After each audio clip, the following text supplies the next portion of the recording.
Week டேஸ்லயே வால்யூமும் வாலட்டிலிட்டியும் ரொம்ப கம்மியா இருக்கு. இதுல சண்டே வேற மார்க்கெட்டா? அதாங்க, யூனியன் பட்ஜெட் பிப்ரவரி 1ஆம் தேதி சண்டே பட்ஜெட் வர்றது ரொம்ப நல்ல விஷயம் தான், தப்பு இல்லை. ஆனா அந்த டே எதுக்கு மார்க்கெட்ன்றது ரொம்ப ஃபிஷியா இருக்கு. சரி, இதுல அண்டர்ஸ்டாண்ட் பண்ண வேண்டிய விஷயம் என்ன தெரியுமா? பொதுவா இன்ஸ்டிடியூஷன், அதாவது எஃப்ஐஐயோ இல்ல டிஐயோ ஒரு நல்ல பார்ட்டிசிபேஷன் இருந்தா மட்டும்தான் மார்க்கெட்ட ஒரு வாலட்டிலிட்டி கிடைக்கும் இல்லையா? வால்யூமே அப்போ இருந்தாதான் மார்க்கெட் வாலட்டிலிட்டி கிடைக்கும். ஸோ சண்டேஸ்ல இன்ஸ்டிடியூஷனல், அதுவும் மெயினா எஃப்ஐஐ ஃபாரின் இன்ஸ்டிடியூஷன் உள்ளே வராத பட்சத்துல அன்னைக்கு நம்ம மார்க்கெட் வச்சு என்ன பண்ண போறோம்? மேபி டொமஸ்டிக்கே உள்ள வந்தாலுமே நாட் 100% இல்லையா, 1% to 2% தான் உள்ள வந்து அன்னைக்கு வால்யூமே பண்ணுவாங்களே தவிர பெரிய லெவல்ல சேர்ன் ஆக போறது இல்லை. ஸோ இதனால என்ன ஆக போகுது?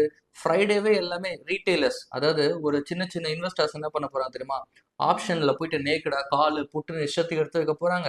அது எல்லாத்தையும் கரைச்சு இன்ஸ்டிடியூஷன் ப்ராஃபிட் பண்ண போறாங்க. ஸோ இந்த யூனியன் பட்ஜெட் யாருக்கு ஃபேவர் பண்ண ட்ரை பண்றாங்க? இன்ஸ்டிடியூஷனுக்கா இல்ல ரீட்டைலருக்கா? யோசிச்சு மறக்காம கமெண்ட் பண்ணுங்க. தேங்க்யூ.